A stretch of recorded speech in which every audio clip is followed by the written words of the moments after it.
So, let's start. It's noon. We are all tired.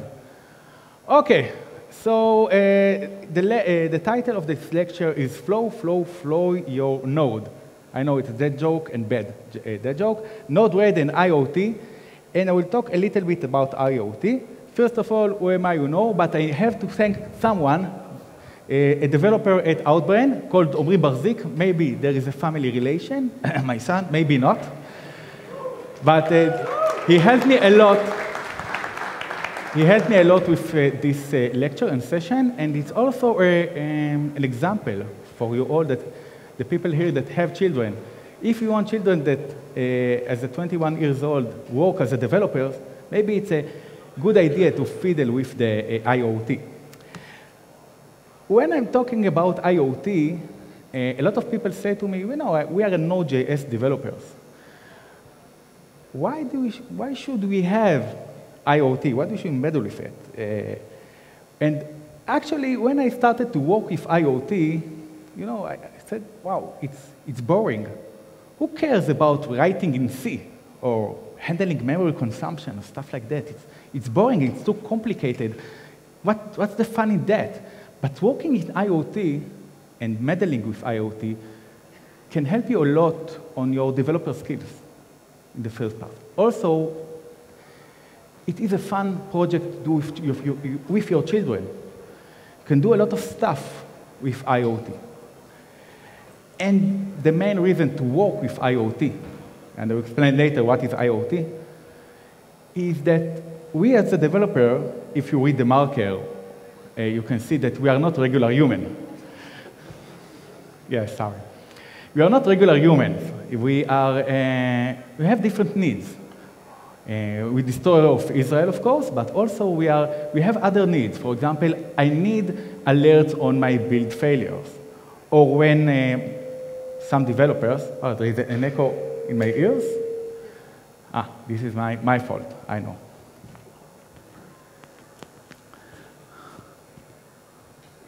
Okay. When someone is, for example, pushing code to the master or main, I want a visual alert on it. For example, one of my sons, don't to mention Omri, when he was in his teenage rebel years, he wanted to push a code to the master. I know it's horrible. I want a visual alert on that. I have other needs, and I want to automate my life. Most of us want to automate our life, and we can do it with IoT. This is why it's important and interesting to play with it. So, little level up, you know, and about IoT. I will talk a little bit of IoT, about Node-RED, and then we'll dive into the interesting part, the GPIO and electronic parts and stuff like that. Okay, so let's start with what is IoT. We have IoT devices all around us. Okay, everyone here has a vacuum cleaner, for example, smart vacuum cleaner. We have, for example, smart bulbs, or a smart shutter, or electronic shutter. The IoT are devices that are connected to the internet. It can be output devices, like example, it gets signal from the internet and does something. It can be input devices. It gets information or signal from whatever environment. For example, if it's hot, it's getting a signal. If it's cold, it's inputting a signal. And the smart home is the device that gives the IoT its intelligence. For example, if it's hot, the input is hot, the air conditioning turning on, and the electronic shutter is closing down. If it's, for example, it's sensing I'm approaching near to the house, it will open the door.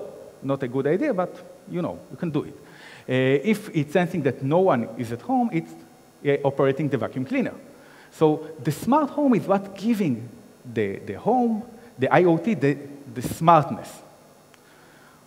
Most of us, in the past, it was, you know, science fiction. Wow, you know, shutter that's open by itself. But right now, we are doing a lot of smart home, you know, plug and play. So, okay, so why do I need Node.js? And with IoT, I can buy, you know, whatever my Xiaomi devices or Google devices. Why do I need to play with IoT? Again, sometimes not of all my devices are smart, And second, I have special needs. I said, I am developer. Okay? I'm destroyer of the Israeli climate and the Israeli economy. So I have special needs. I cannot buy Xiaomi to, for example, play alert when my server is down. So how do we do it? A minute. We can install, IoT with a lot of machines. We can do it on all desktop. We can do it on all the laptop. We can do it on whatever machine that we have. But the most and more interesting stuff, machine that I can work on is Raspberry Pi. Raspberry Pi is a really cheap machine. It costs about 400 shekels here in Israel. In other more civilized places, it costs much less, sorry. And it's a machine that it's really a nice machine with USB, you can see it over here, Ethernet adapter, Wi-Fi adapter, Bluetooth adapter, JAX, for example. It has 4 cores and 8 GB of RAM. It's a really cool machine to fiddle with, and you can quite easily burn Linux operating system on Raspberry Pi. You can also burn Windows, but why? And then you can, install Node.js on it, install NVM on it, and use it, like every other machine in the cloud or remote machine or even old desktop or whatever. But using it as a remote Linux machine that can run Node.js is not very interesting. What is interesting is to use it with other, other systems. And the most interesting system that you can install on Raspberry Pi is the Node-RED. So Node-RED, according to their site, what is Node-RED? I will read it loudly. Wait a minute. Node-RED is a programming tool for wiring together hardware devices, API, and online services. I will explain it, in a brief. First of all, installing it on every Linux machine is quite easy. Okay, they have even especially a script that install both Node.js and Node-RED. I prefer using NVM and installing it. You can install it everywhere on Docker, even in the cloud, by the way, in Amazon. But again, it's more interesting and useful to install it on Raspberry Pi. And this is how it looked. I will show a small, really, really short real-life demo and really hello world demo. So this is Node-RED. You can see it's based on flow of information. There is an input, and there is middleware and output. And here it's very, very, very easy. This is how we look in the real life. And you can play with it. Okay, think about your children, if you have any children, or even yourself. It's much more easier and neat. And here it's a hello world example. I'm refreshing the page. Wow, it's working. And it's getting an hello world example. Okay, like an Express server, which is nice. And you can create a lot of web interfaces and file printers out of the box. For example, okay, you can create an output of the printer. If you're getting an API call, you can print it over in your house. If you get an API call, you can send it, to your whatever server, other server in your network that you have. It's very interesting even for web projects. But we are not here for the web, right? We are here for the IoT. So even if you have children and you want to explain to them how to create a web server or Minecraft server, by the way, they have Minecraft services, you can work with Node-RED. But again, this is not our purpose. Our purpose is IoT. I promised IoT. Another thing about Node-RED, which is extremely important, Node-RED is based on Node.js. It's a Node.js module. So you can install and extend it with Node.js packages. For example, again, we are staying still in the web. EventHandler. EventHandler is a Node module that is supposed to be installed with Node-RED. You're installing it like every other Node modules with Node-RED, and then you have, for example, an online checker. Okay? It's getting the HTTP request, and then he's sending it to his online node, and then he outputs the response. Let's see it. I'm just checking. Wait a minute. The endpoint is site, okay?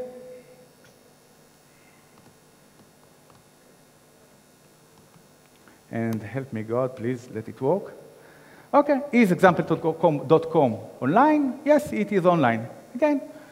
And you can expand, like that simple module is online, you can extend it, to whatever other modules that you have. And you can write also modules. It's very easy to do it. But again, I promise IoT. Where is the IoT here? Okay, great. Okay. The most important thing in Raspberry Pi is the bus. See that thing, this frightening thing? Okay, right now we're starting our deep dive. Please don't get frightened. It's very, very easy and simple, I promise to you. This is the bus. What is the bus? Bus is the pins that several of those pins called GPIO. And GPIO, it's our way of communicating with other devices, any device that you want. Okay, wait a minute. No, not that one yet.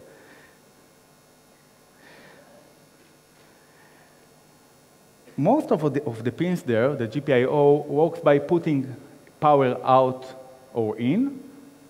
And for that, we need to create an electric circuit. I know most of you are developers that doesn't really care or know a lot about electronics, but please, please, please, don't be scared of that. This is an electronic circuit connected to Raspberry Pi. My wife pictured it, by the way, and I put the tape over here because I'm very useful at house. This is an electronic bread basket, and there is an electronic cycle. Here, it's the ground, a light bulb, a resistor. The resistor is the most frightening stuff, but it's really, really easy. You are programmers, you can deal with it. And you create an electronic circle. And here we have the ground, and a GPIO that turns the light on, or the power on or off. If we don't have power, this is just a circuit. If we have a power, what we have? Electric circuit, which is cool.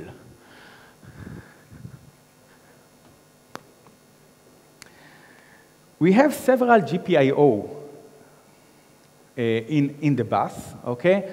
All of them has the numbers, but to be more, to keep it interesting, they have several numbers. First of all, we have the regular serial number from 1 to 40, okay? And we have the BCM number. It's the logical number based on the processor. I will not tire you of that. But we have, for example, GPIO2, which is number 3, a GPIO17, which is my favorite GPIO. You have favorite GPIO, right? So mine is GPIO17. It's named 11. And we have most of the GPIO is simple GPIO, a Boolean GPIO that I will explain a little bit more further in later. And we have power and ground. The electronic circuit is driving from the GPIO to the ground. I'm just walking here. Okay, the green one. The red one is GPIO17. The blue one is the ground. That's it. And then we have a circuit. But how can we turn the power to the GPIO?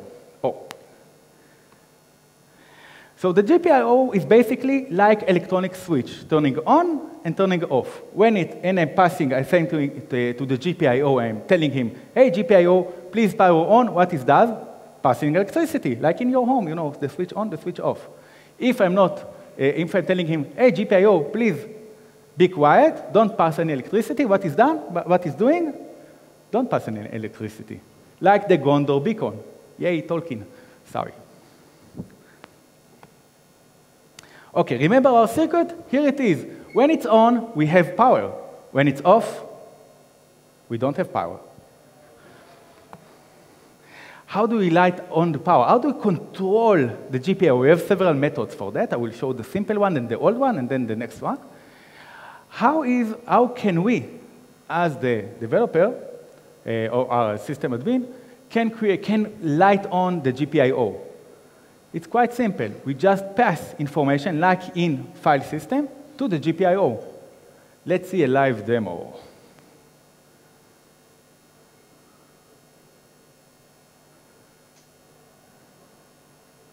Okay, wait. And for that one, I have the camera over here that is not working. Okay. Wait a minute.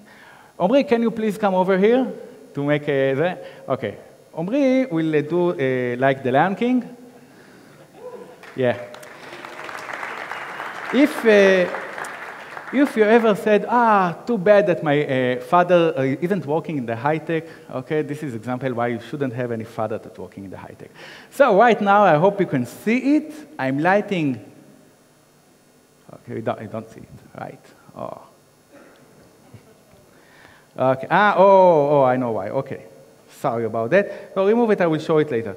Anyway, I didn't set up the... okay, wait a minute. Wait a second. It's a live demo, so it's happening all the time. I didn't set up... Let's do it. No, I want it to work. Yeah. This is called the set out. And now it will work. Yeah. And, wow, it's amazing. It's a light bulb. But we'll see much more neat thing over here. And I can turn it off, of course. OK, this is how we do it on Linux. But how Node.js is doing it? How Node.js is connecting with the GPIO? OK, using it, the operating system is easy. If someone guessed exec, writing an exec of this cat, whatever, no, it isn't writing the exec, but it's quite similar. Because in Node.js, I will not do a live demo on that, please, but it's the same. OK? We have a Node GPIO node module called Node GPIO, and you're writing like a file, exactly like I've done it in the Linux, in the cat. I'm writing a file to the sys class GPIO, whatever. This is the old system. And every Node.js that power up or power down the GPIO is using that method. We have another method. That approach is a little bit deprecated. We are using node-lib GPIO-D to do that, and this is an example of this code. Node-RED is not using that method or the other method. They use Python. They just write to the GPIO with the file approach like that. OK, but that's enough for the deep dive. Let's do some cool demo, right? Yeah. OK, but before the demo, to understand the GPIO process, the on or off, it's really important and crucial to understand that one. So let's try. OK. OK, I hope that you can see it. Yes, it worked. Yeah. And I can, I can do much more. I can turn more light bulb on because, wait a minute. I need to deploy it. Yes. What's happening here? I'm lighting several GPIOs. Remember, the GPIOs are just on or off, and I need just to complete a circuit, electric circuit, with the light bulb or the other device that I want to operate. It's not just a light bulb. If I can light a LED, I can light everything because I'm just completing electric circuit. That's it, guys. And I can, of course, in Node-RED, it's very simple because in Node-RED, how it looks like, I think I just need to define the GPIO. I already told you that GPIO 17 is my favorite GPIO. And just initialize the value. Another LED is connecting to another GPIO. Okay, this one and a GPIO that are not very like it, it's GPIO 27. And I can connect everything with Node-RED. It's quite simple to visualize it. But remember that behind every output here, we have electric circuit. And I can, wait a minute. Wow, it will be amazing. I can light every one of those. And remember, I also can turn it off. Wow, it's amazing. Thank you, Omri. And if I can turn on 3 LEDs, I can turn on everything. But pushing buttons and lighting legs is nice. It's amazing, but we are not here for that. I promised IoT. And IoT is not just putting buttons. I don't need to push buttons, to do stuff. We are living in buttonless environment. Let's see another stuff. Let's see, for example, okay, a site checker, server checker. I will go to an API, let's call it webhook, and it will see if a site is online. If it's online, you remember is online node that I showed you earlier? If it's online, light a LED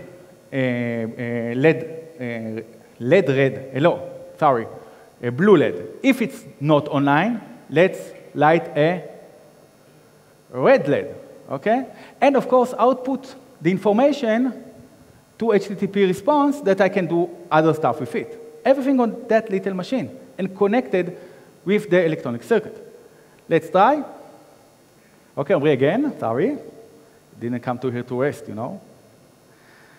endpoint is test. Let's see.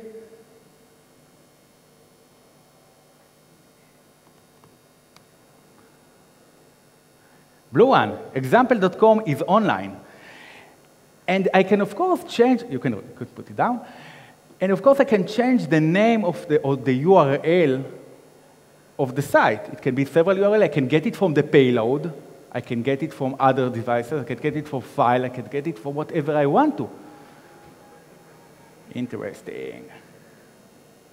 Let's just.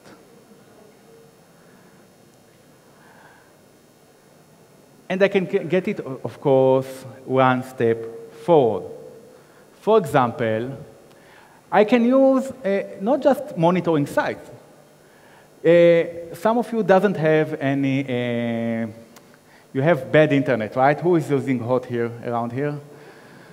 Okay, and you know that you have the annoying disconnection, and then especially when you are SSH to some machine, and the disconnection is tiring you, and you're calling to the tech guys and say, no, we are not, there is nothing from our side. How do you detect a connection? Let's try it. Here I used a module called ping. Ping to where? To one of Google sites. I can do it timed, okay, every 1 second, okay? And right now it's pinging every second, but, and again, this is quite simple to understand. I can say, okay, if the ping is more than 50 milliseconds, let's see what's happening. Oh, wow, yeah. Oh. It means that and the red bulb, sorry, Omri, I will not bother you on that, is blinking. And it means that I can do whatever output that I want. I can choose several outputs, not just the red LED, but also a sound output and other outputs. For example, I can write it down to a log, to a file log, or print it out, or whatever I want to, which is interesting.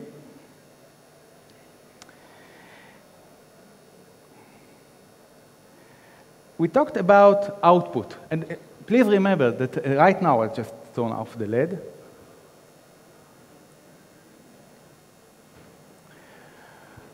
We talked about output. It means that we have output, physical output, according to whatever web input that I have. The server is not working, yeah, digital output. Sorry, real-world output. The connection, the internet connection is bad, yeah, physical output. But there is also an input. The most interesting stuff is to get physical input and then put it out as a digital one. Okay, for example, for example of digital input, we have the proximity sensor. Here, for example, I have that small device here. You can see it.